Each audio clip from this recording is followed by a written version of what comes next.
52 watching. We're back. Finally. I'm back in the studio. Matt made an appearance, and we have a special guest for you tonight. Matt made an appearance. I say that because I've missed a lot of shows in the last month or two, but Matt's missed a couple, not quite as many. Not quite as many. A couple. But I can name 3 or 4.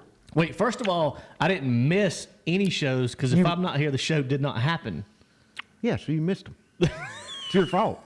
Or is that so? Really, is that the same thing? That means there's no blame on me because if I'm not here, the show still goes on. So if you're here, you shut the whole thing down. So it's your fault. You see what I got to deal with. So we got more important people in the studio than Thrift tonight.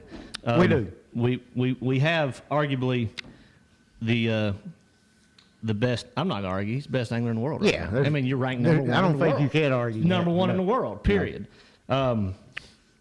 Mr. Jacob Wheeler is back with us tonight. What about it, boys? Yeah, he kind of surprised. So Wheeler and I play phone tag. We don't room together anymore. We don't fish the same tour together anymore. We spend a lot of time together. And we have different schedules. Yeah. We both have kids now, which changes things. It does. And it's hard for us to get up and see each other. And he called me a couple days ago and said he was going to come down, do a little homework for Red Crest, and if he could crash at the house. I said absolutely. And the girls were excited, dude. The girls were like, because Reese, my oldest, calls him Uncle Jakey. And she hadn't seen you in, I don't know, dude. It's been a while. Probably 3 years. Yeah, 3 or 4 years at least. 3 years. It's been several years. But it's a long time. It was a treat that Jacob got to come down. We got to spend some time together. And Sorry, I wasn't laughing at that. I was laughing at the comment. Yeah, he was. He's always laughing. He's laughing. He'll create an awkward situation. Ryan Sowers does some good comments. I was just complimenting him, his comment with a laugh. Oh, no, he's 100% not ranked as high as me in pickleball. No, I didn't even know what You've it was. never played him. You've never played him in Until pickleball. Matt did like an article. Matt's doing an article on pickleball in the Yeah. off season. I'm over here like reeling them in left and right.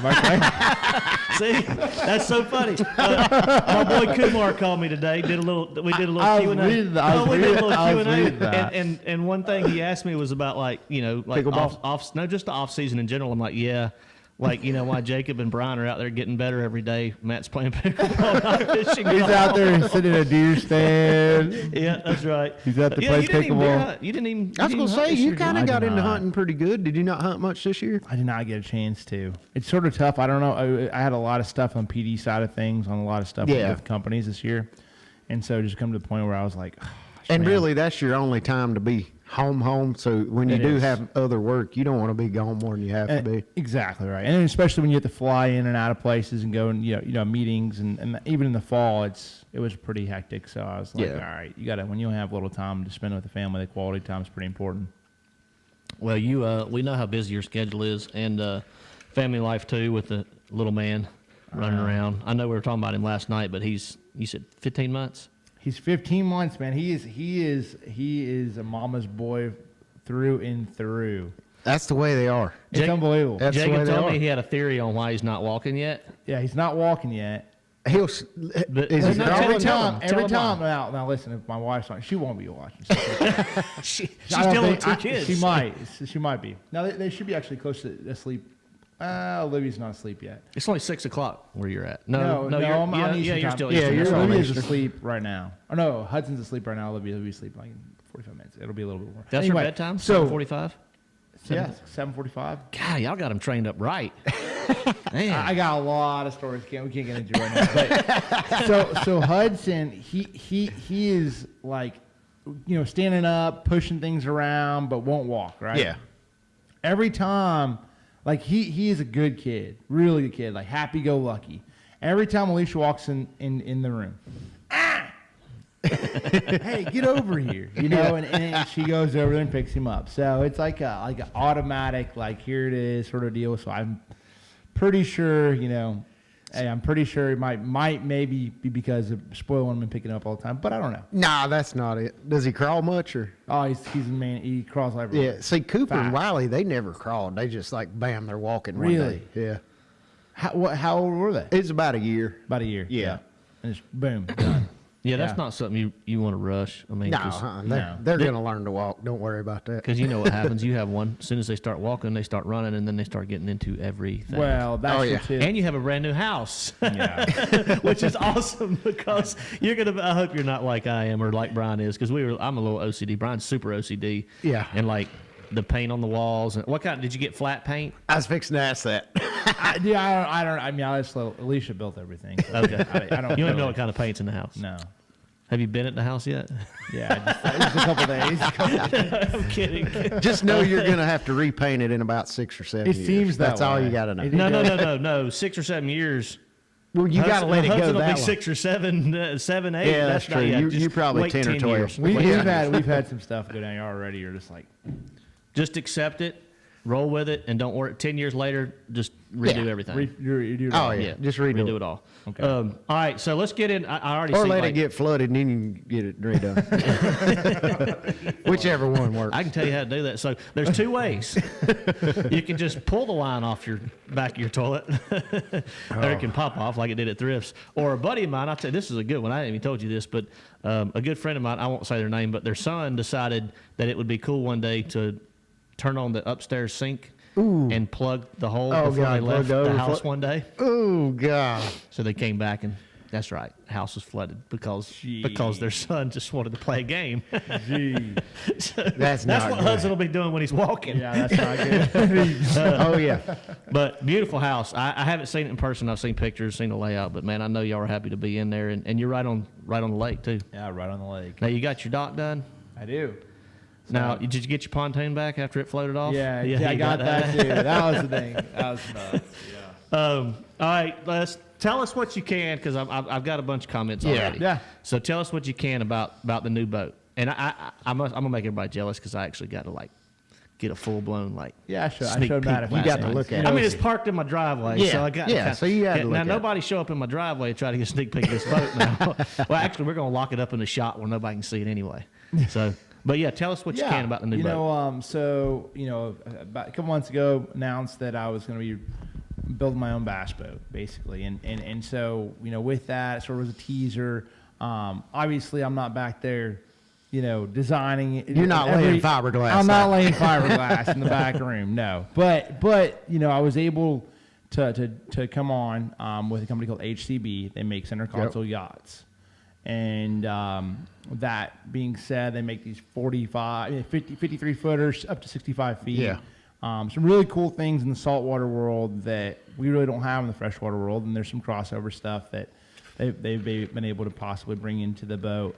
But I was able to really, after obviously the engineers, they did a lot of the running surface aspect of this boat. That's like, I'm not going to tell you, hey, you got to do this, you got to do that. Yeah. But As far as getting the pad right. as far and as all getting that, the yeah. pad right, turn, everything else, that was on them. But then ultimately, being able to actually be on the PD side of things and develop, hey, I want this layout, deck layout. I want this added here. I want that added there. And that's sort of where I was able to really do a lot of the stuff that I wanted to do. So there's some things that are really cool. Where we will be launching at the Classic, so that'll be cool. It's sort of cool to be able to be there and be able to launch that. Well, and that's good, right? Like, because I know there was a lot of people at first like, well, why is he not launching at Red Crest? Because you're fishing Red Crest. Yes. And for you to be present during the launch. Hard to promote it when you're not there. 100%. And Absolutely. you're the face of the brand. You're the guy behind the brand. You're not building it, thank God. But no, just kidding.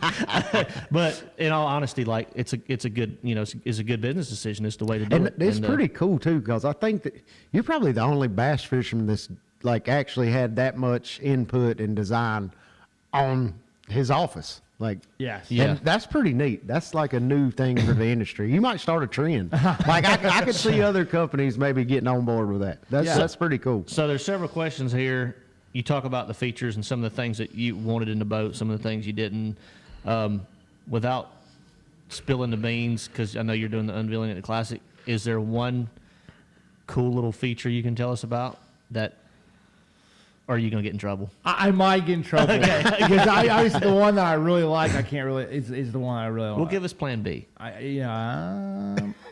I'll just say this. It's going to house a 52-inch graph. It's 52-inch standard draft. Yeah, Up standard front and back. 52-inch. Built into the dang boat. You're ready to go. OLED, the OLED No, I'm screen. just overall really just the quality craftsmanship is really the nicest thing on it that I could talk about. Obviously the intricate details have little things that Right. separate it. I got to Sure, keep in the back yeah. pocket. But overall, it's really just I'm just really blown away and impressed with how well they've just overall built the boat fit and finish aspect. Yeah. Where is the yacht company based out of? So it's actually in Vonore, Tennessee. So it's our it's close. Yeah, so it's close. That's the pretty plant cool. is an hour from my house. Even better for the launch I mean, it's great because you're an hour away. So it's literally that. Okay, if there's something, I've been up there nonstop, and there's still a lot of things, just little tweaks that you're making. Like, hey, this is maybe not acting how I wanted it to, or hey, this we could do a little bit better here. Or, hey, I'm having an issue with that. There's just little things that you always can. Once you put hours and more time and effort into your boat, you start to realize that might have been a great idea that I had, but let's not go with that one. Yeah. Well, I mean, you're out there putting it through the gauntlet, right? Yeah. And that's the whole point of a bass boat is, and that's one of the complaints we've all had as professional bass anglers or just bass fishermen in general. In the past, you get these new boat launches. And whatever the brand may be, same with outboard engines, right? Oh, yeah. And they don't truly go. I mean, they're like, yeah, we tested them. I'm like, nah, you didn't test them. We test them. They did on the lake and rode them around a little bit. Yeah, that's right. They put them on Lake X or whatever it is, and they test. They run around in circles 10 miles or whatever, and they never hit 6-footers or run into stuff or Or plow putting tackle sandbars. on the boat. Right. Or, Right. Yeah, that's loading right. down That's to right. how we That's do. what I would exactly like right. to do. I would like to be in the compartment design for my OCD self to organize my tackle. So You would be on it. I got a question. So, one thing that I've always wondered with new hull designs, new bass boats in general, is with the lithium transition that we're seeing and the difference in weight in the back of these boats. Was there anything that they took into consideration building this boat? Because I know none of the other boat companies have done this yet, based on taking weight out of the transom or weight out of the pad, or adding weight to it, let's say, because of the weight that we're carrying in the back of these boats is much less than we used to carry. Yeah, that's a huge deal. And still, it's I think it's ever since we started, a lot of people started running lithiums. Ever since we started running a lot of lithium, They've been sitting back and looking at that. There's not as much weight back there. Now the problem is, the majority of your consumers are going to be still running AGMs or lead acids. I'd like to know how many people are transitioning as we speak, because I feel like the last 2 years, like A lot of people has went to. Yeah, just bass fishermen. I'm not talking about tour guys, but like bass fishermen in general, like that I know, are like they're all starting to convert. Yeah. Like, And I mean, yes, the new Rangers, yes. they come with Relion lithiums. Yep, they I come mean, with they do. tracker Yeah, Really? standard, yeah. tracker lithiums, which are built by Relion. Yeah. So, and I don't know, are they putting those in their Tritons and Nitros too? I don't know about that. I know We'll go the find that out Rangers. this weekend. Yep. Thrift, what do you run on your batteries? Relions. Do you? Yeah. What's Yeah. your setup? You run 3? I run 3 of the RB 100s trolling Six- and just one RB 100 HP cranking. Really? Just one? You don't run on like a parallel? No, you don't need 2 of them. Yeah, that's what I run the haven't same had any setup. issue with them. And him, he can't burn them up. I can't burn. I can't burn them up. Yeah, I know you. That's why I asked Rick. They don't call me Pawpaw for nothing. Yeah. And it's been a good, because I'm sure you had the same issues, because I don't fish as much as Jacob does, but I fish a lot more than Matt. A lot. And I'm sure you saw the same issues I did with lead acid. Yeah. After 10 or 11 months, just the recycle of charging, they won't hold a charge. No. And you don't have that trouble with lithiums. Yeah. So I think that's one of the biggest advantages, that plus obviously the weight advantage and things like that. But And the weight advantage that was the thing even with like Tritons was real bad. It's like when you would have it would run faster with AGMs than it would Yes, with yes. with lithiums. And that is something like you're sort of going on to, Matt. Like it's just how like adding a little bit more weight back there just adds a little bit more Right. speed because they were built like that. So your first tournament in the new boat will be Okeechobee. okay. So I'm going to fish the invitational. First 2 invitationals. I'm fishing invitational on Okeechobee. Start the year off Florida. Get ready for a little pre-tune up for Toho and the BPT down there, and then So you just fishing those 2 invitationals? Those fishing 3 actually. so you fishing 3? So fishing that one. I'm fishing Clark's Hill because I feel like I've never fished there before. I'm sure it's great. Yeah. It's got to be good. when do you go to Clark's Hill? I think It's in March sometime. right before Red Crest. Okay. And that's sort of like a tune-up for Red Crest, sort of like mindset pre-spawn, cool time to sort of go fishing. And then I love fishing that time. I wish we had more events like that. What's like, that? That like time of just year? cold pre-spawn events. I agree. The problem is, and we both know this, is like the more cold pre-spawn events you get, the more chance you have for bad weather. Like if you did more February, you only have so many weeks in March. Yeah, Yeah, but March but then is you the just same go to way. lakes where I mean- it can handle it. I don't mind fishing in foul. I mean, I don't want to fish Like in a if you're snowstorm. anywhere west of the Appalachian Mountains, there's a strong chance of a hurricane or a tornado in March. I mean, so it's really, you can't argue. I don't think they'll let you us fish can't in argue the tornadoes. inclement weather thing because, I mean, there's always a tornado coming through Alabama every 2 or 3 days in March, and when it gets to the Appalachians, it goes away. Yeah. I mean, I would be all about that because I think those pre-spawn Yeah, I mean, I love those I cold do water too. pre-spawn events. They're a lot funner. They are a lot more fun. And just because we don't get to do it, like I feel like both trails just chase the spawn now. I would agree. And I I would don't like definitely that. agree. Like I'm good with a couple of spawning events, but I don't want to chase spawning fish from Florida to New York. But this is a question right here. It's like, look, so with forward-facing sonar playing so much in the last couple of years, and it typically plays Highland Reservoirs, it plays, Yeah, up typical north. smallmouth events up north, whatever. For them to chase the spawn, it's sort of like negatively, it sort of impacts, the forward-facing sonar is not as impactful Yeah. during that time. So then the fan doesn't want to see everybody looking down the screen. So there's value to chase the spawn. Why not just ban theoretically. forward-facing sonar? I mean, I don't know. I mean, So we haven't had you in the show in a while, and we've had several not debates. I mean, we've discussed our opinion on it. We've talked about forward-facing sonar. Like, we don't see it being banned. We see eventually potential limitations with some stuff when it gets completely just. I mean, it's getting pretty ludicrous now, but I mean, it really is. But what's your thoughts on? So, and let's just go ahead and knock this comment down too. Like, I see this question all the time. Like, I saw this question of the day, which I never respond to any negative comments on social media, especially about professional anglers, because we all are professional anglers, and unless you've actually done it, you don't have room to talk. Man, I'm just gonna, because the lifestyle is totally different, and the fact that you using forward-facing sonar, you get this kind of like, oh, he wouldn't have called him if it wasn't for forward-facing sonar. Oh, he didn't even know they were there if it wasn't for forward-facing sonar. But if they were to take it out, what would your feelings be on that?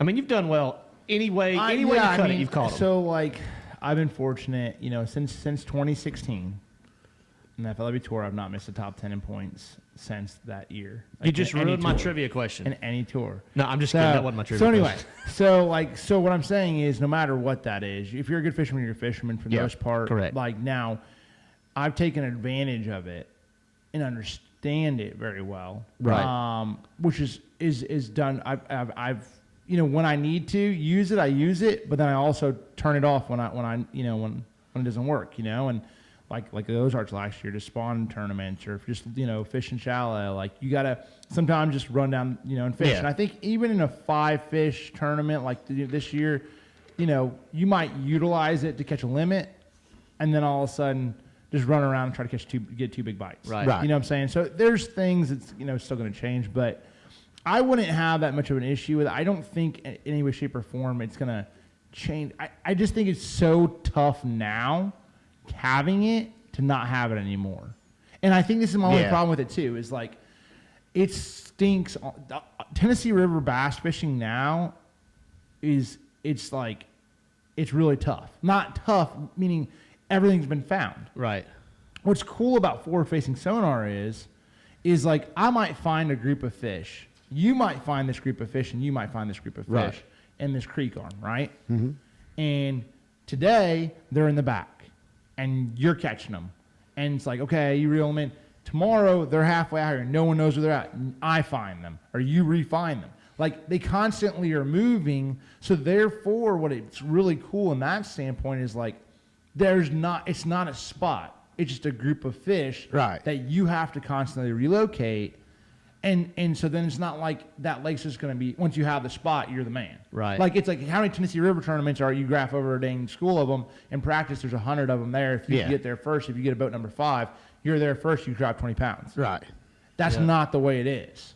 And so, like in certain scenarios, I don't look. I think the problem is now is so many people see all these graphs on our boats.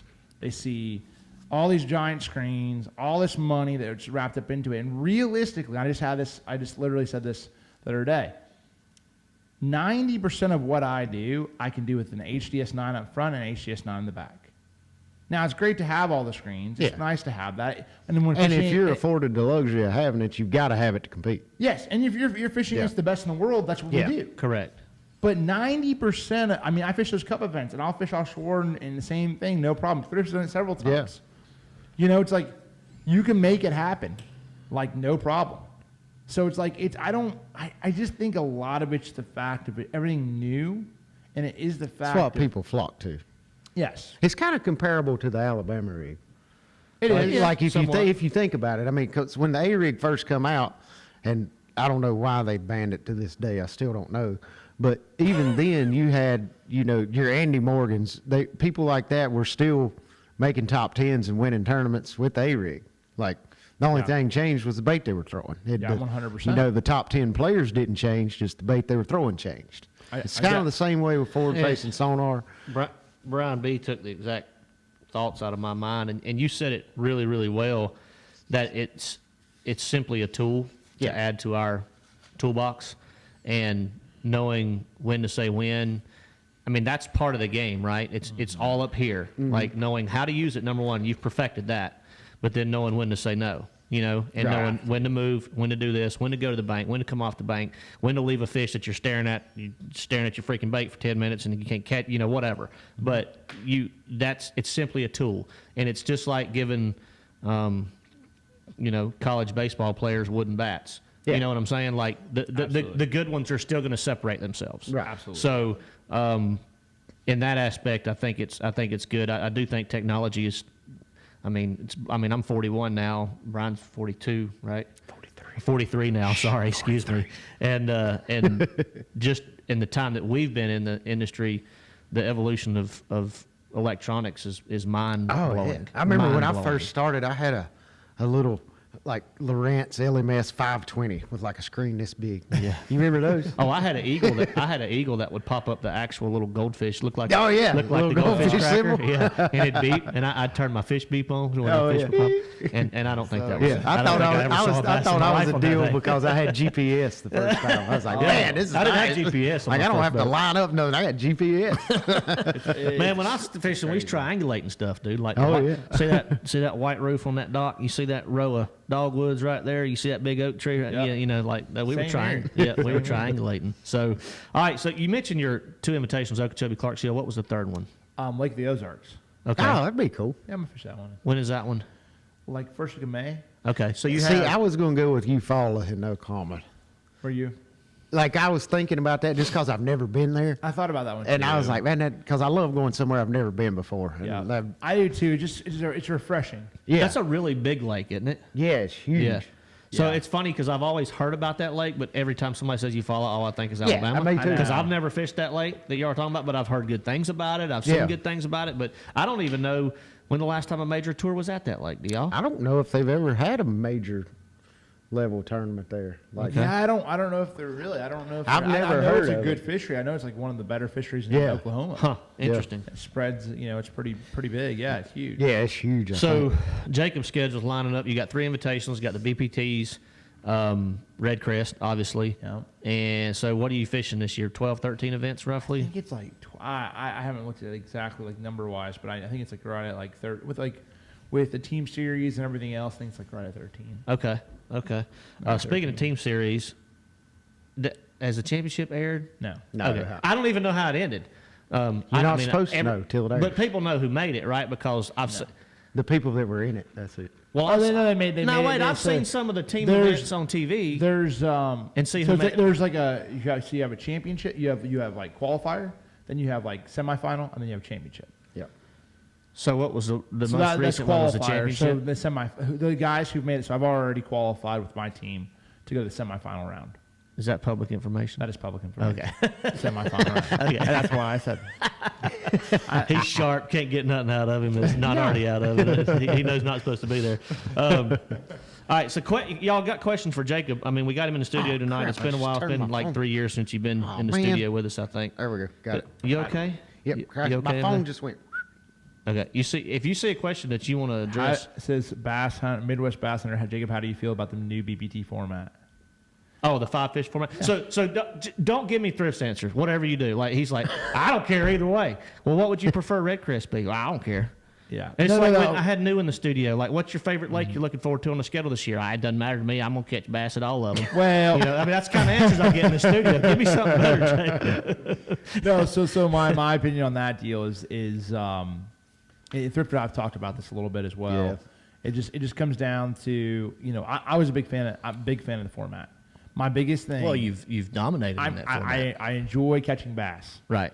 And so for me, realistically, it came down to whether anglers, other anglers, local anglers, weekend anglers, were going to have the opportunity to fish that format and experience what we go through day in and day out and sort of understand what's happening. And that sort of never had happened. It's 3-4 years in, and we know, there wasn't BFLs, there wasn't local tournaments where you could fish every Like fish the count format. technology wasn't available Yeah. to, your It wasn't weekend available. anglers. Yeah, like we couldn't. There was literally things in the work. There was stuff in the works to try to get that available, and it's just not there. So it was just tough crossover on that side of things. And then on top of that, when you had, MLF where they have BFLs, and I mean their biggest tournament organization as far as tournaments run, there is. And every tournament's a 5-fish limit tournament. Right, all the way up except to the for top. your top tier Correct. tournament trail. Then I thought that was a little bit confusing there too, and it's like, all right, well then you got to get, he gets to the invitational level and he qualifies on a 5-fish limit format, and then he qualifies for the BBT and it's every fish counts. Yeah. It's like how can a younger angler necessarily dream of being in the BBT if they can never fish the format in high school, and then they fish all the way through the every circuit and they get all the way to the top, and now they're like, holy smokes, what the heck am I gonna do? So that's a great point, and that's what I said. I said, when MLF made the purchase of FLW, which is a good move, right? Yeah. That is something that came to my mind right off the bat. I'm like, look, dude, it's like me practicing pickleball to go play professional tennis. Yep. Because y'all can admit the format, you have to completely change your game plan, the way you think, the way you approach the lake, and the decisions you make during the tournament. Because you can make completely different decisions when you're targeting 5 fish as opposed to. Yeah. And of course, on top of that, throw more on top of that, it's every fish counts. So you're hearing the score deal. So that changes everything, right? I'm gonna argue that a little bit I would say half. because of the Half. 2-pound minimum. Yeah. The When they up 2-pound the 2-pound minimum, minimum? When we have a 2-pound minimum, most people don't realize I'm gonna argue that that's very dependent on the lake you're at too. that is true. But why I said sometimes, half. Yeah. Oh, okay. Yeah. Jacob's on it. I'm already cut you all off. yeah. Hey. So with a 2-pound minimum, if you go back and look at any of the stats for the all-you-can-fish catch format, most of the time the guys that make the cut only have 4 or 5 scoreable bass a day. God, y'all must have gone to some bad fishery. Well, you think about how many bad bags, times. Excuse me. Not even that, but you think about how many times you catch 18 to 20-pound bags with 5, and you've got a 5 and a 6 and a 4. And Yeah, and you caught 6 or 7 bass or something. 2.5 and a pound and a quarter. Or a 2 pound, pounds. a pound 15. Yeah, That was and not a 2 that- pounder. Well, and Yeah, to most people Jacob's don't point, it's realize very it. relative to the fishery. Yeah. Very relative. 'Cause Well, you're in a take- smallmouth fishery, Yeah, now that's or a little you're different. at Okeechobee where there's 8-pounders and 7-pounders and Okeechobee's 6-pounders. Okeechobee's Yeah. a prime example. That was Well- a very good example. Now, public information, we're not even talking about fishing aspect, but it was literally, we went there in the middle of a cold front, horrible cold front, and it was a 2-pound minimum where there's tons of pound and a Yeah, half. that's Florida I in caught, general, I caught right? one So bass in 2 days. I did. Okay, that's a cold front kind of throws a That's a curveball in the scenario. whole Well, deal. not even a On the- cold front. You go to Florida when it's just decent. Yes. At Okeechobee, somebody's got 25 pounds. They got 2 8s and a 6 and 2-pound and a halfers. A lot of times, yeah. It's true. It's A lot true. of times, because Okeechobee's not a Florida lake, like Harris Chain and stuff like that. You can have a limit of 3-pounders. Yeah, have a good population. But, of 2.5 to 3 pounders. all those, Okeechobee's for the not that most way. part, it's the same Yeah, one. because you can get Yeah. on Okeechobee and catch like 30 and have 7.5 pounds. So Yeah. you okay over there? He's been I fighting his keep phone touching all my night. phone and then it goes sideways on me. I did see a couple more questions I guess I'm for holding the you, phone sideways now. Bo Adams. He wants to know, got it. could you ever see yourself going back to the elites? Man, for me right now, this is my thing, and this is always my thing. Right now, I feel like I'm fishing against the toughest competition out there. Oh, I can't believe Fishing. you just said that. I just no, I'm just trying to be You're entitled to your own opinion. I'm That's just what- saying, that's- so that's what this podcast personally, is for. I feel like I'm fishing against Got choked the up. best anglers group out there right now. If there comes a point where I feel like I'm not, that's How for do you me. know? Huh? How do you know? I just personally right now, that's how I feel. So like, I mean, that's just look at like Jordan Lee. When you look at like, all right, you look at who's fishing on the BBT. You take the top 20 in the Bass Pro rankings and where they've consistently finished and everything else. I just feel like you have legends, you have Thrift. Personal opinion. My personal opinion. No, on I it. totally agree. And so that's just personally for me. Like that's how I feel about it. Like until if interesting. I never felt like Because I can tell you this, and it's funny because Ike and Hackney have said the same thing recently when they were interviewed at the elites, that what people don't realize, and for 3 years, y'all haven't had anybody new come in. And the new guys that are qualifying through these opens, which are worse and more competitive than they've ever been in the history of the opens, are the most unbelievable young sticks I've ever seen. Now, they don't have brands like Skeet Reese. They don't have brands like Kevin Van Dam. They don't have brands like Jacob Wheeler. But these kids are freaking hammers. And the fact, I mean, and I would say the same thing being on the elites. Now, there is a handful of anglers on the BPT that I think are the best in the world. Like, I'm looking at two of them. I think it's both, I'm looking at both two of them places. right here. Like I wish both trails would put their whatever they got going on aside, and we could have like a year-end be-all championship of like the top so many. Yeah, on it. I Like mean, that, the like old when school days of the did Toyota TT Texas Bass Classic that was the was best thing that ever happened. And I would there'd Like be that nothing. would be the biggest media event in bass fishing every year. And for the fans, I mean, I know Wheeler would like to see this. You take the top 25 from each tour and have a 50 boat world championship, That'd be amazing. and it would That'd be be awesome. for the fans. It would be unbelievable. Yeah. For the industry, it would be unbelievable. Yeah, I mean that But would be bigger than the Classic and Red Crest put together. the two organizations. Yeah. I just don't know if they would ever be able to get along. that's- I agree Jacob's with like you. that's out. I disagree with That's you. out. You You agree or disagree? I agree. Oh, meaning they're just not gonna. They're not gonna make it happen. No, You know they'll what we never should do do? it. Brian and I talked about this. Where's Jeff at? Jeff, we need a tournament. Listen, Wheeler, this is legit now. Listen, we need a tournament. for real. So, He's So- out of the tournament business. Dang it. this is one event, and I probably shouldn't even say this publicly on LTF, but I think if the right 5, 6, 7 anglers got together and presented this to a select number of sponsors, Oh, a it select happened. number of companies, It happened. at the right time, at the right venue, we can make it happen ourselves. I believe you're right. I agree with you on that. I mean, I think we can make it happen ourselves. And man, it could be like the most epic tournament of all time. Jeff's in As soon now. as I said epic tournament, Jeff pops back in. He Jeff's says, in. "Okay, I'm in." Yeah. All right, you see? Did you see any questions? Any other questions that you wanted I to seen- address? No, 'Cause I was going on the points of the whole up. I was going to tell you this. That's what I was looking at. So the points in the Bassmaster, and you were saying about the younger anglers, they're higher level, but the points I was looking at them like Polinick, Brandon Lester, Chris Johnson, Drew Benton, Patrick Walters. Other than Patrick, Matt Arey, Matt Robertson, John Koss, Chris Haldane. Robertson's new. It's not. It's top. Well, it's in the top 9. Walter's So new. 7 out of the 2. They are 2 out of the. But that's not young. Matty's been a good fisherman for a long time out of the Thank Kentucky you. area. Nice. Oh, you mean Robertson? I knew who you were talking about, Jack Lee. I know. But I said so. Those are the. But that was 7 You out got of fish the, 7 in out of the your 9 underwear. are the same group of guys when I left. I might be the oldest in that top 9. Am I? You might be. Am I the oldest Oh in that my top God! 9? Please tell me you're not. No, you're not. I'm older than Chris. I'm older than Matt. I'm older than Patrick. I'm older than Lester. I'm older than Polinick. You're the oldest. Am I the oldest in the top 9? Yeah, I think you are. All right, am I? Yes. High five. You're a I'm legend. holding down the 40-year-old club, baby. Dang. Yeah. That's How about that stat, Wheeler? That's pretty good. That's pretty good. You still hanging with the young guns. Yeah, still hanging with the young guns. Oh man. So yeah, I know it was a like these kids, I was talking to Jay Kumar about this, and let's talk about this for a minute. Talk about sponsorships in the industry, and you do very well.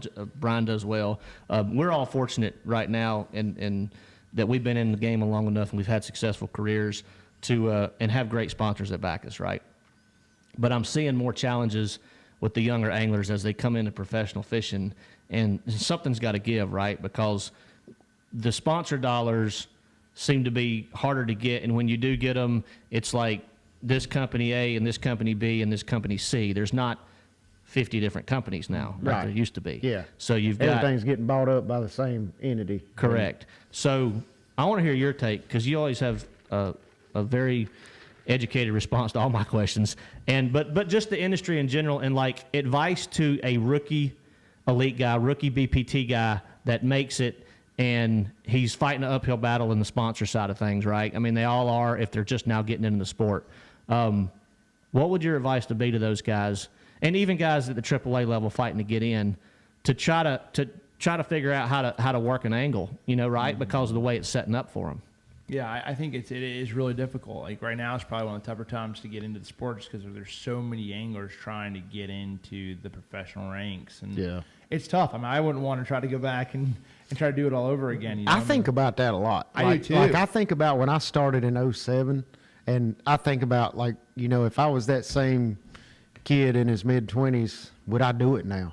Yeah. And I don't know the answer to that, and that's scary. I mean, when you're talking about Like back when I did it, it was a no-brainer, but now Yeah. I don't know the answer. I agree with you, and I think that's what's crazy is when you look, fishing's become a lot more popular now than it ever Yeah. has been. Okay, so you have more people competing to get to that point. Look at the Toyota Series full fields. Look at the Opens killing it and having 170 Yeah. some people fish, some anglers fishing all nine or whatever. Mm-hmm. Look at how much interest there is to get to that next level. And so, like, for me, like, I'm like, geez, I mean, realistically, you have to separate yourself. This is the thing. Companies are looking for ways to spend their money. And I think younger anglers have to look at the fishing aspect is very important. Like, winning does solve a lot of the problems. Like 85% of the problem. It does. But still, and I've said this several times, that there was Dave Washburn told me a long time ago when I started at FLW, he said, Jacob, there's two tournaments. There's one on the water and there's one off the water. And if you can win both, then you'll be very successful. But if you want to just win one, you're just going to be, you'll be good either way. Yeah. But that's really what it comes down to. How hard are you willing to work? I mean, realistically, there's a lot of people that want the end result in this world right now, but they don't want to put the time in. Yeah. 90% of them were not going to put the time in and the effort in. Yeah. It's not going to happen. And I would say Jacob is probably the hardest working bass fisherman that I know, as Yeah. far as on the water and off the water. Yeah, no, Hands down. Jacob's all in, and he's always Hands been that down. way. And you had some good mentors, right? Like I recall the days of you being a rookie on the FLW tour, and you and I roomed together for 4 years or whatever it was, and you talking about people like Joe Thomas and people that gave you kind of a heads up because they saw something special in you. Obviously, that came I to seen you fruition. go at the airport since now. Go ahead. When you won, the All-American at a young age, you ended up making the tour and winning the cup and yada, yada, yada. But you were able to maximize each and every win on the water, off the water, too. And that's what a lot of guys miss. Like, I've seen guys, and I'm not going to call any names, that come in and win a tournament, maybe win 2 tournaments. Yeah. And then they just disappear. Yeah, 4 or 5 years later, they're gone. They're gone. Yep. And that shouldn't be the case, not at the top tier. If you win a couple tour-level tournaments, you should be able to figure out a way to build your brand quick enough in the industry Yeah. to garner sponsorship, Yeah, you should. support. So you've done that extremely well. Scott Martin is another person Scott, Yeah. that is between you and him. I would put Scott's y'all. probably the pioneer of it. He really Yeah, I mean, is. he is. really is. He's one of the hardest, and I feel bad for Scott sometimes because he works so hard off the water, with his television show and his YouTube does. channel, and you do a lot of the same stuff. And he's got 4 kids, right? I mean, he's raised a family successfully. He's done a lot at home. It's amazing to me that he can even qualify for Bassmaster Classic. Period. Like Oh, because I I mean, with what like I'm the type of guy I would crumble. Like I would never cash a check if I did what he did off the water. I'm Like, too one-track minded. Like, there's no way I could do what Jacob and Scott You does. have to focus on one thing at one time. Yeah. Like, I'm focused on one thing, and I'm going to try to knock it out of the park. And then Jacob and Scott's doing 20 things and knocking 18 up out of the park. Okay, so I want to get into more questions with you because there's a bunch of them on here. But just not to jump back on the Icon too much, but availability. Like I know the launch is at the Classic, but like They'll be available like right out. I mean, there'll be dealers with boats the day of the Classic launch. okay, Oh, So that's cool. they'll be ready to roll. Or So you they'll can't be- name any dealers yet, can you? Weeders Marine will be one of them. Okay. They'll have boats. I'm trying to think. I believe Weeders is Thayer's- based out of Indiana, right? They're Southern Kentucky or Southern- Northern Kentucky. Sorry. Okay. There's Marine's another one. I think Ultimate Marine down in Florida will have them. Reynolds, I believe, not Reynolds. Anybody in North Carolina? No, I Not don't yet? think so. Okay. Freedom, not Reynolds. Freedom Marine down in Alabama should have some. I as have well. heard of Freedom. So Yep. Those are the 4 right now that I know of that for sure. I just haven't been. And they will have their recently. boats not long after the Classic. I suppose I'm That's the goal. really That's very the goal. closely, very Got you. closely. Yep. Okay. All right. Very cool. What's your biggest fear on the water? We've talked about this on show a while back. Biggest His fear is on the spiders. water? His is spiders. Is yours spiders? I don't like them. I don't know if it's my Spider- biggest fear, but I don't like them. Biggest fear? Like, what's your biggest fear? Just give me like a for instance. Well, I mean, mine was like some kind of equipment failure. I think when we talked about it or something like that. Okay. But I mean, that's kind of cliche, right? Like, Yeah. Yeah, I mean, I think your biggest fear on the water. Have you ever been running down the lake? I've done this one time.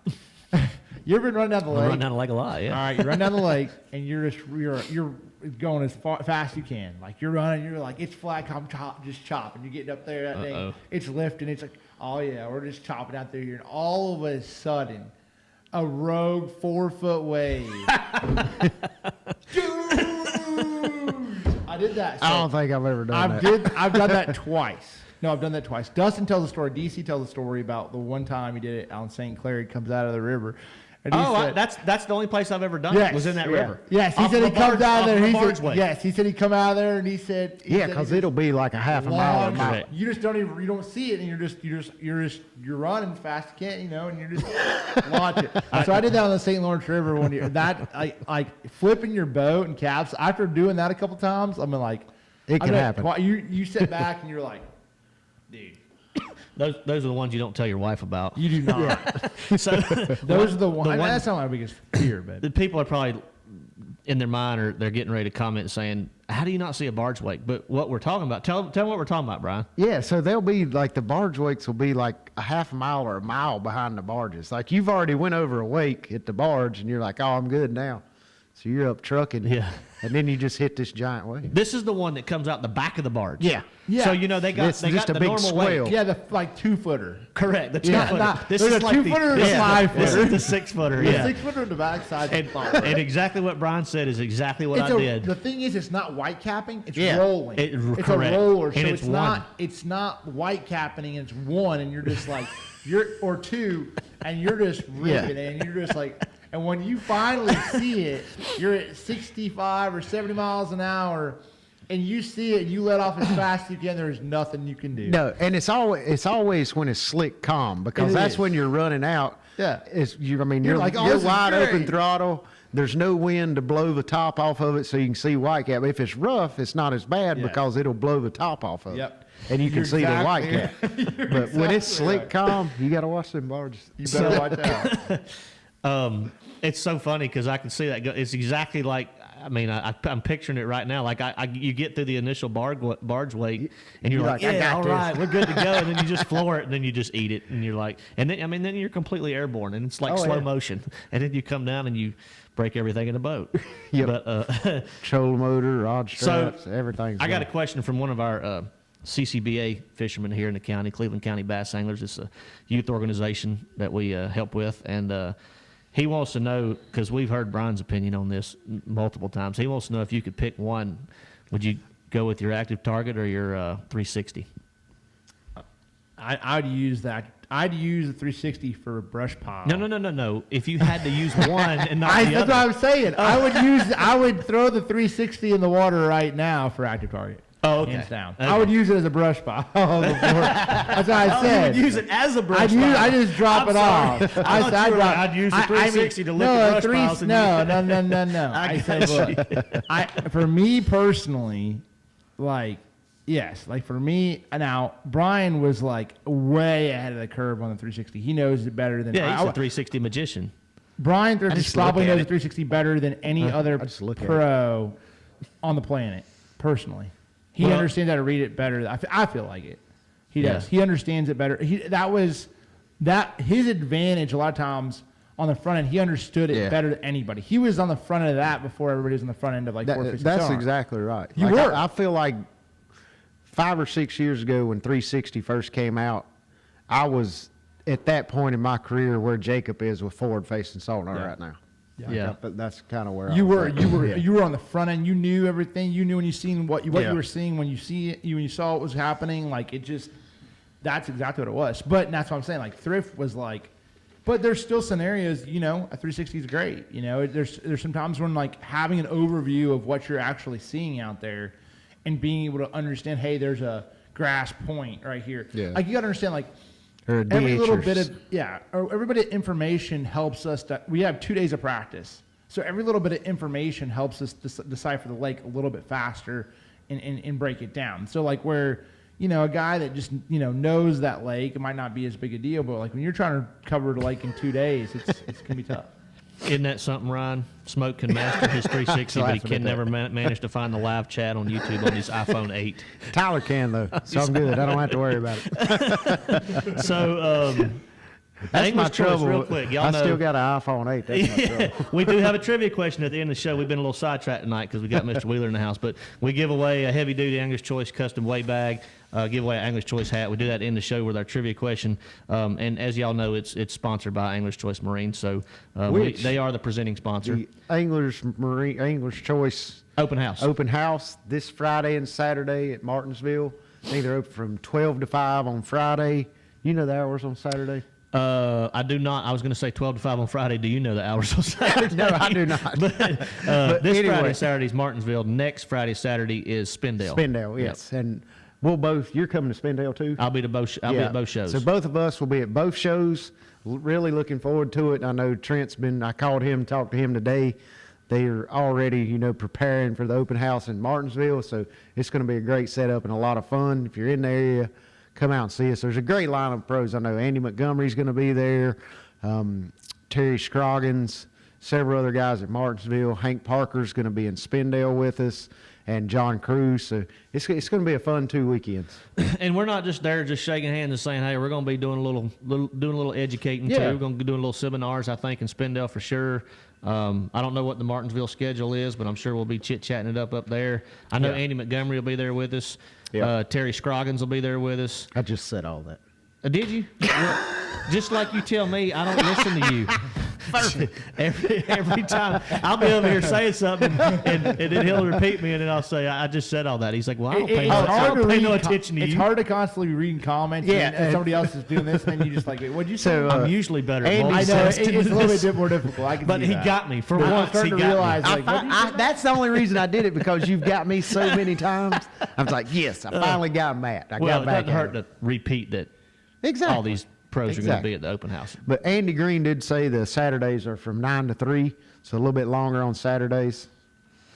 Yes, Mike Harris, John Cruz does still run a Bass Cat, but he is also the owner of Missile Baits, Yes. which is the English Choice tackle stores have a large Large inventory of selection missile of baits. So missile baits. excuse me, I said Andy Green because I see Andy Green on here commenting too. He will be there representing Missile and chit-chatting it up. John always gives some great seminars too. So, all right, this is a good question from Andy, by the way, and that's why I said his name, because I was wanting to shoot this question at you. We always talk about stealth and fishing and our approach, and especially shallow fishing. But even out deep, stealth is important, right? Especially on calm days. So the pulse of forward-facing sonar. Have you seen fish start negatively reacting to that due to how many times people are getting after them now? I think a lot of times I don't see it that often, to be honest with you. I really don't. I think a lot of people are saying this, but a lot of times it's carp. Carp are super sensitive. Yeah. Yeah. And so other fish are just super sensitive. Gizzard So shad. Yeah. Gizzard shad are bad about Gizzard it too. shad are very bad Yep. about that too. So And they'll- they look a lot like a school bass. Gizzard shad do. yeah, because they're like 2-pounders, a lot of them. Yeah. are. You're Because exactly you'll see right. 5 or 6 of them in a group, and you get all excited. You throw at them, and then by the time your bait hits the water, they're over here. So yeah, exactly right. So a lot of times people are mistaken, and I'm not saying that's not happening at all. But Well, I was just curious because I've seen them react negatively to 2D back in the day, drop shotting and stuff. You know, and I know for a fact they were spotted bass. yeah. When if you Lanier's a good still have example. a pretty good distance from them. No, I think this is the thing. Okay, I think that the distances have. I will say this. I do feel like the distance and where they get spooked from your boat is further now Yes. than what it was. So like Okay. an initial time, like I Right. feel like they're more like sensitive. Yes. Okay. So, So we're like when you dropped on one back in the day when he was super, when he was underneath your Right. cone. Yeah. it's Now just you like, gotta I pitch think to him they at 40 feet. Yeah. They know your boat's there a lot sooner. Now that's probably a lot of your transducers. It could be a lot of different things, but I don't know if it's just the beam. I think what I'm saying, like I don't know. It's the boat pre- presence they're of the very aware boat of the and boat everything. presence. Yeah. They are The boat Yeah. presence, and I mean, a lot of people when you're spinning your trolling motor, like you don't realize the disturbance you're creating in their environment, in their house, Yeah. with certain things that you do. You stomp around the Yes. boat, you don't realize, you're having an Yeah. impact. You spin your trolling motor around, you prop wash one time, you don't realize the impact. Things like that. People don't pay attention to detail, and that's a great point about the fish species that they're actually looking at, because I haven't thought of that much, which I feel like I kind of know what bass are and what they're not, based on what y'all said, Yeah. but a lot of people may not.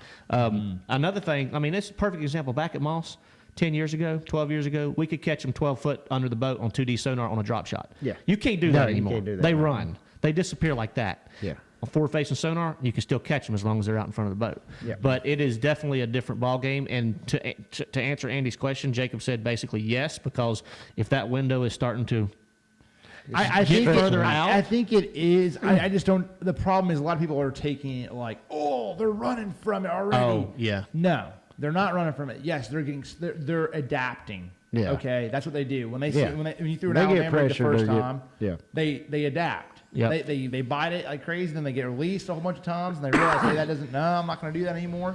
And they adjust and they adapt to what the conditions are. It's no dealing with. difference, but and then before we had it, and we're fishing an offshore school of fish and having to change baits 6 times Yeah. in order to keep catching them. I see. Yeah. It's the only same the only concept. thing I see with it, which is not an issue because this is the same issue everybody was worried about with the A rig, was that you're just catching fish out in the middle of nowhere that normally don't get fished for or get caught. That happens a lot with forward facing sonar too. Like, do you think over the years of those fish that were normally, for lack of a better word, unmolested for the biggest portion of the year, that were probably a lot of your spawners and things like that.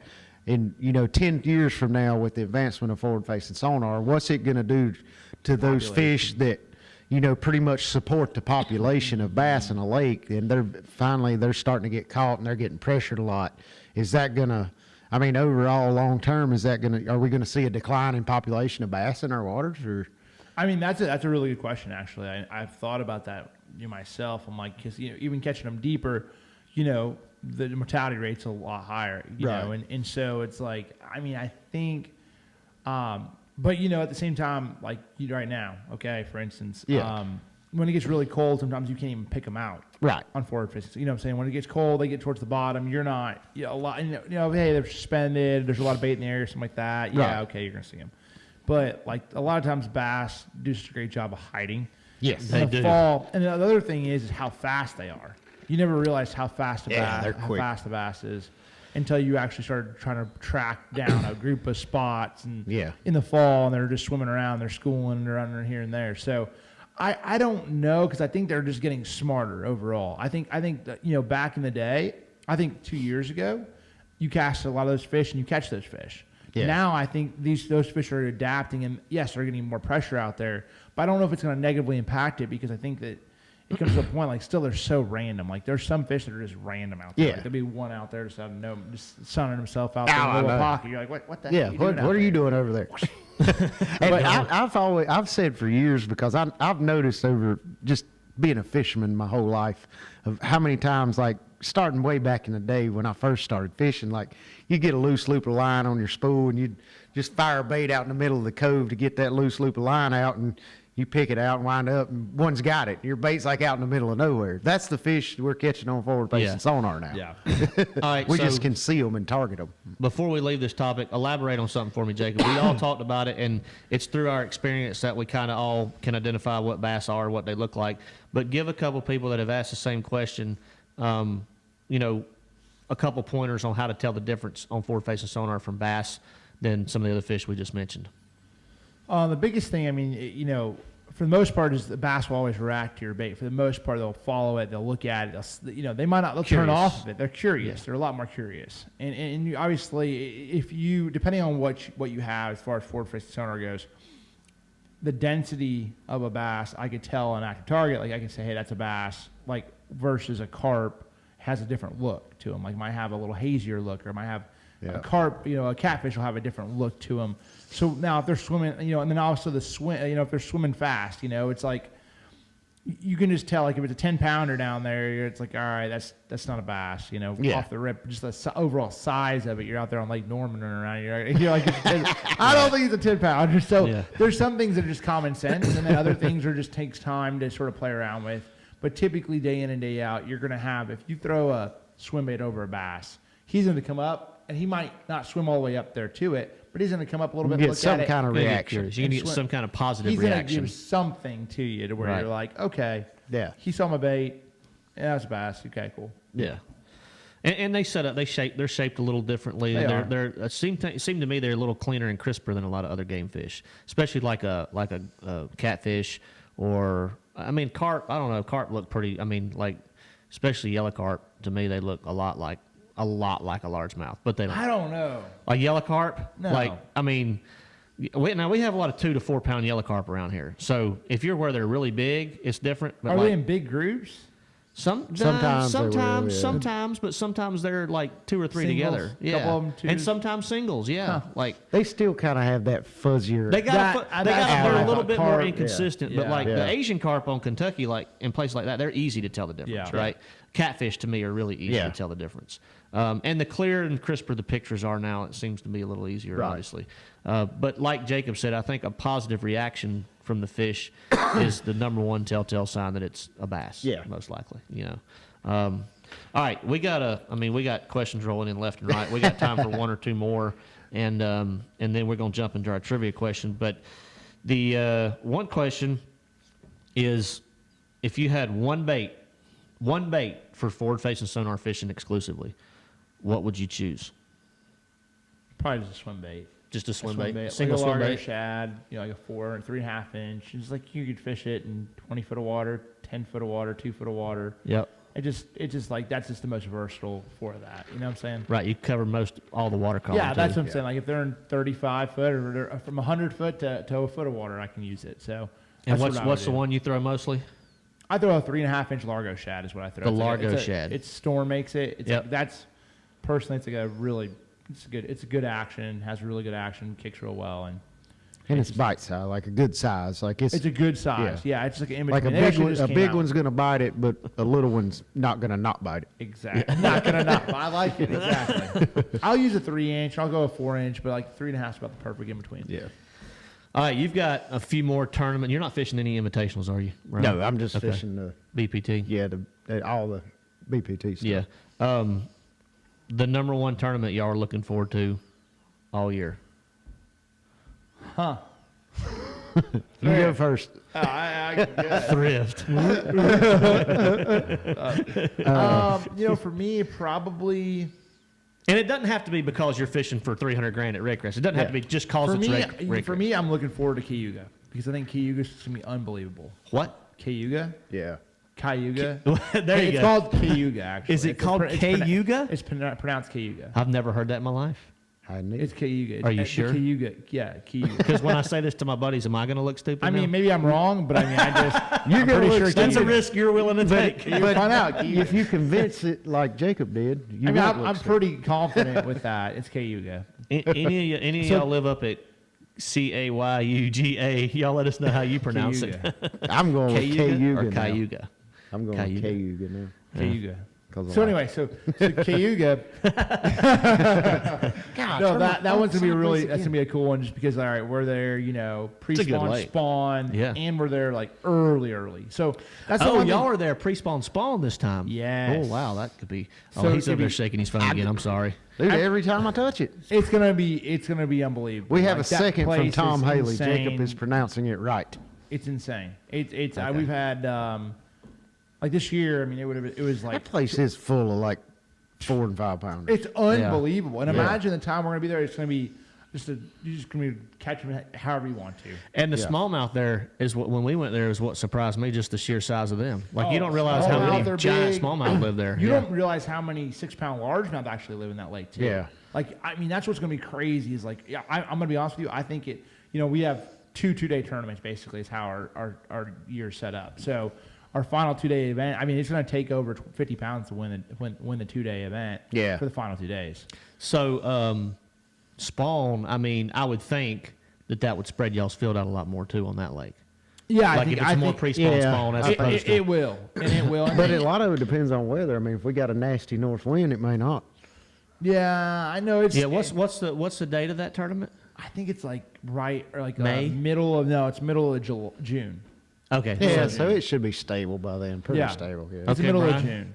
That's the one thing I wish we would do a little bit more. Like, if you can, like, go to I would love to go to Champlain and do like the catchway release. Yeah. Like in May. Yeah, that'd be Dude, phenomenal. that'd be yeah.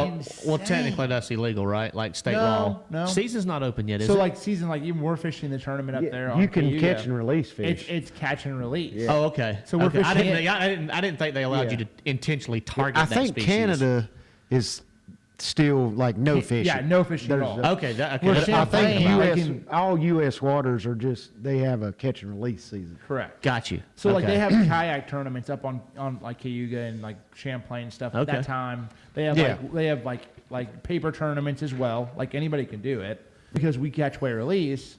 We can We go up can- there. So I mean that would be like Yeah. an unbelievable. If we went to the Champlain, like a up- pre-spawn deal. Yeah.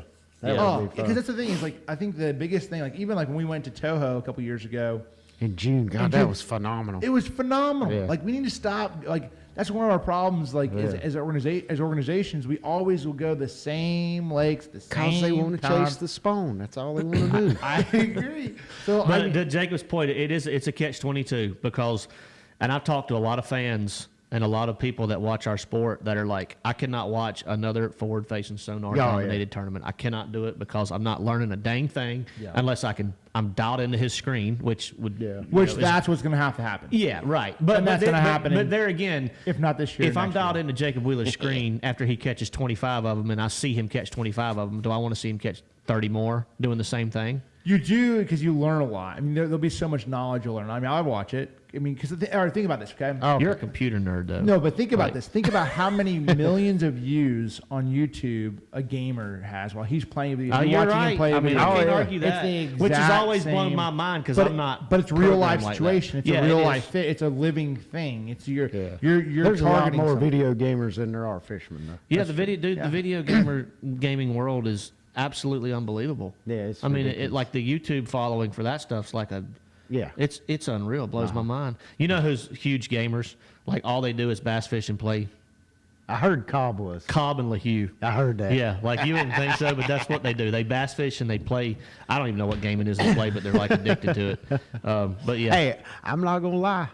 Allie got the boys one of those VR deals for Christmas, and I've been playing. It's pretty fun. Clay's got one of those. It's pretty fun. So Thrift, you didn't say what are you looking forward to? Yeah. I don't want to say Norman, and just because it's cliche, and I feel like everybody expects that. Thank you. because I'm actually more worried about That's that the one. regular season. Yeah. I'm more worried about that one than any other tournament. Man, this because guy. I'll call it it's like BS. you going to Chick. I Yeah. mean, and you've performed great under pressure, and I've won 2 at Norman. Yeah, you have. But it's one of those things where everybody expects you to do good, so I put a lot more pressure on myself. And I mean, I am looking forward to that tournament. I'm greatly looking forward to it. Yeah. But I would say the one I'm looking most forward to is probably Saginaw Bay, just because I've never been there. That's it. Like That's a good one. that's my favorite thing That to is a do good is one. go somewhere I've never been to, and just to get that first view of it, no expectations, no idea what's going to go on, and kind of go into it with an open mind and figure it out for the first time. To me, that's the funnest thing in bass fishing. That's one thing I love about the cup format is because we go to small lakes that, 99% of us have never fished. Yeah. And we get to go figure them out for the first time, and it's fun.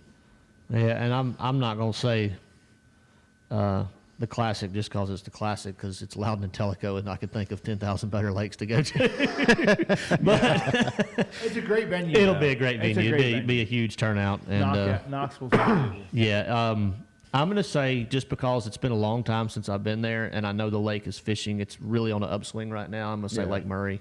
I have not been to Murray in years. They just had a tournament there a week ago. It took 29 to win. There was like 10 or 15 bags over 20.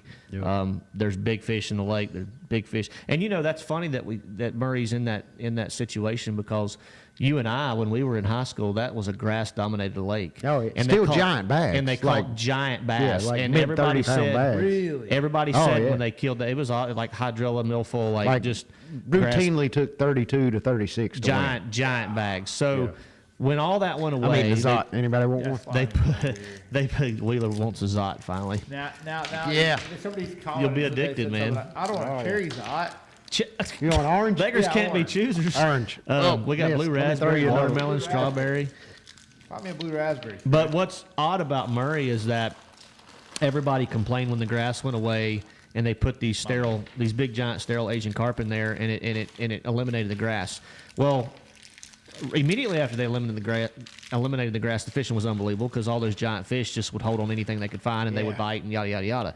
But then it kind of took a little bit of a downturn, and now it's like exploded again, and there's no grass in the lake. I mean, there is a little bit, but There not, actually is. Yeah, but Yeah, not there's a fair not like amount. there was 20 years ago. No, it's not LED and milfoil Yeah. and hydrilla like it was. It's some other species of grass. But Yeah, it's good though. Like I can't wait to get down there. So Murray would be and we're there mid-April. The fish are going to be biting in all kinds of stages. So it'll be fun. All right, so I know it's about 8 after 8. It's long past Thrift's bedtime. It is. Wheeler's got work yet left to do. I get a lot of questions why you're even in town, but the cat's kind of out of the bag. You're spending some time on Norman like all your other competitors, getting ready for Red Crest and I'll tell you what, there's been more people pre-practicing than the normal. A lot of Really? people. trying to figure out a way to beat you, dude. No. Trying to figure out, I can't let them have all the fun. Oh yeah, no. I mean, if I had to put my money on 3 guys, I'm looking at 2 of them, and I ain't saying that just because you are my buddies, but I'm looking at 2 of them, and I'm not saying like Wheeler because he knows Norman like the bag of his hand or nothing like that. It's just because he's been unstoppable for the last 5 years. Thrift, obviously and then I'm gonna say Montgomery, just because of his knowledge of the lake. Same with yours. And I mean, your tournament history there speaks for itself. I mean, I remember the first FLW Tour event. Was that your first win on the FLW Tour? Yeah. Yeah, it was at Lake Norman. It was a 2010. pre-spawn. It was Was a it pre. really? Wasn't it Yeah. March? It was a March tournament. Yeah, it was a March like tournament. middle of March. Yep. So yeah, I'd like if I was a betting man, I know where I'd put my money. But it'll be a fun tournament. And Jacob just explained to me the format. So for any viewer that y'all all know by now, it's a 5-fish format. We've had that question every show that we've done for the last 3 shows. But y'all correct me if I'm wrong. Well, you did it best on your fingers. You explain to the viewers the exact format and the way Red Crest is going to go down. Okay, very simple. It's a 5-day of competition. 5 days. All right. First 2 days, all 40 anglers fish. They'll make a cut to 20. All right. So there's 20 anglers competing. It goes to 0 from here on out. So like 0, you go back to 0. You have 3 days more of competition. So it's a cumulative weight it's basically from there on out for the day 3, 4, and 5. 20 guys fish on the end of day number 1 of the cup. The 20 anglers competing. They'll be cut to 15. You go cut from the end of day 2, cut to 10, the final day, championship day. There'll be 10 guys competing. Winner takes home 300 grand. So what I was missing was number 1 that it was 5 days, and number 2 that it was a cut from 20 to 15 to 10. Yeah. So I didn't. That's the 2 details I was missing. So and I love the fact that they do 0 the weights one time, but then it's 3-day cumulative then after it's that. 3 days. I Yeah, like that. It's I just like basically that. a qualifier. So your first 2 days are just to qualify in. Right. Yeah. Right. And Yep. then 0 and go. Yep. All right, let's jump into our trivia question, and then don't forget, y'all, Angler's Choice open houses this weekend and next weekend, Martinsville, Virginia. This what? Sorry. Oh, did you just bite into a zot? No. Is that what happened? You got me. He got to the center of the zot. He finally got to the center of the zot. This weekend, Brian and I will be in Martinsville, and next weekend we'll be in Spindale. I know Brian said that earlier, but I'm saying it again because we want to make sure y'all have the chance to get out there. I know Angler's Choice Marine in Martinsville and Spindale's been really expanding their tackle selection, and last time I was in Martinsville, man, they had an unbelievable selection of tackle up there. A lot of hard to find I was at stuff. Spindale today, and they've got one of the 55-year anniversary boats, and that thing is sharp. Sharp. Was that a specific package? Because that's I think so, yeah. that's the one I got. The Well, white and silver, no, the white and silver and black one. No. Because No. I've got the 55. This one's got like the C-deck material on the middle box. Whoa. Okay, I have not seen that boat in Oh, person. it's pretty. Oh. It's pretty. Can't wait to see that one. Got the blacked out rims. Is it and- spoken for yet? I don't know.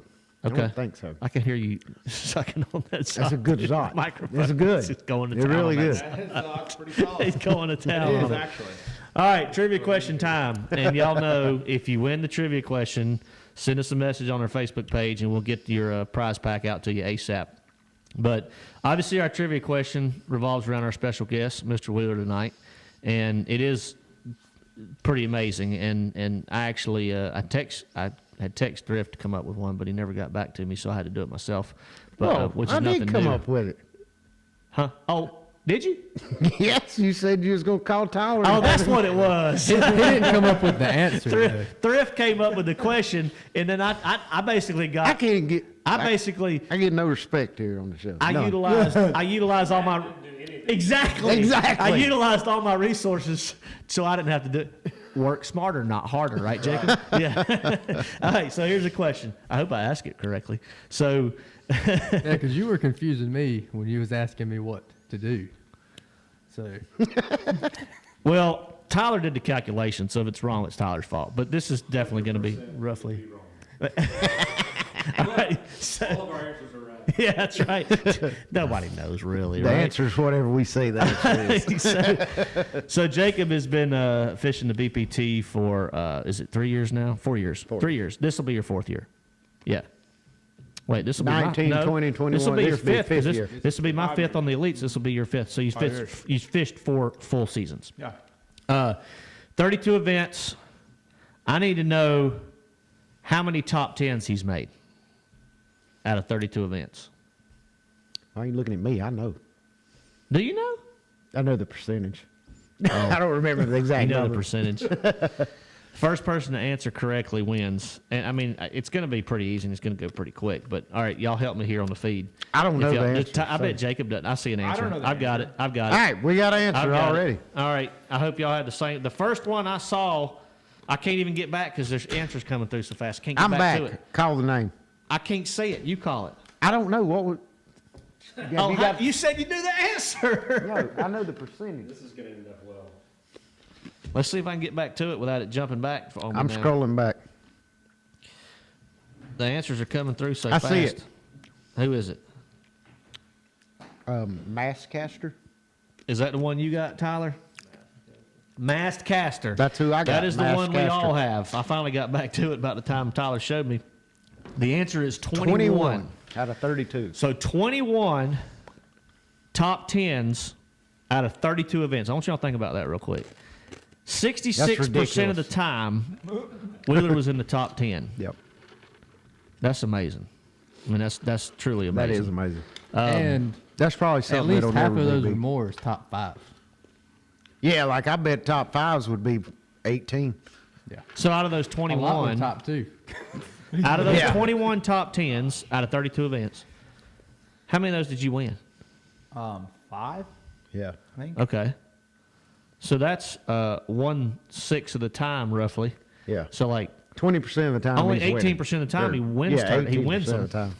And then the other, whatever, 50%, 48%. solid. He still top 10. So amazing feat. Mast caster, Mast Congratulations. Caster. Was that correct, Tyler? Yes, Mast Caster. If that is your real name.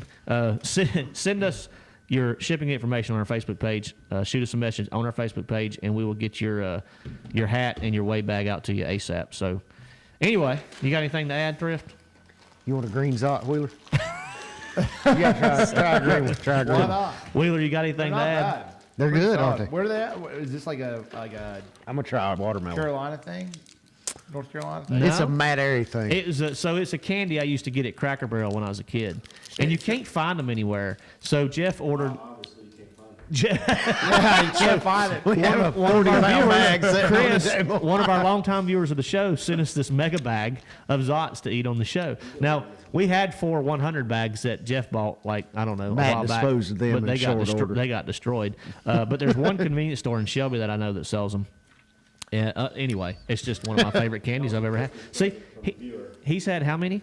I mean, Jacob's only like his 3rd or 4th already, and he just got introduced to them. They're Nice. good. You like them, don't you? The watermelon. I mean, I haven't eaten dinner, so. You know. You can eat Zotts. We got you some dinner at the house. All right, you got anything to add? Yeah, I had a good time. Yeah, So well, it's always a good time catching up. You know, obviously, Yes. I get to see Thrift a little more than I get to see Matt, so it's always good seeing. Get to see yeah, you, I'm Matt. sorry about that. But Hey, when I get to see Thrift, I'm like, God, damn, 301 is. I see him on the water. I'm like, dang, nabbit. I come around the corner if I see. No, Thrift, usually I'm it's like, me watching Wheeler because he's catching a lot and I'm catching an occasional one. Yeah, right. all right, y'all. Well, Jacob, we do appreciate you being on the show, man. I had a blast. Thrift. It's nice to see you again. I know. I'm glad to be back. Yeah, me too. How's the really am. house? How's the house? All home things improvements considered, coming? everything's going good. So I say home improvements, the home yeah, repairs. the repairs haven't started yet. We got our repair estimate in, and What was it? everything's signed off. The first one was like 44 grand. I guessed $50,000. Yeah, but there's going to have to be some amendments to it, so I think it's going to go up just a little bit. Okay, so I might be dead on around. You 50 may be grand. dead on. Yeah. Wow. But okay. Well. It's getting close. All right. Well, good. Hopefully, we'll get things started here in another couple weeks. Well, good. Good. All right, y'all. We appreciate it. What camera are we on, Tyler? I'm always looking around. You got 3 different angles working tonight, man. It's the one in my The, mind. one with What the happened red to our light. center camera that shows me and Thrift and I? Me and Thrift and I. We have individual. Well, we always have an cameras. individual I can camera say on our right third guest. We got individual. Right cameras. here with the Zotts were. Yeah. All right, y'all. We appreciate y'all tuning in tonight. Thanks to Wheeler for coming in and dropping by and saying hello. When we can't go fishing, we're going to sit right here on Tuesdays and talk fish. We'll see y'all next time. See you guys.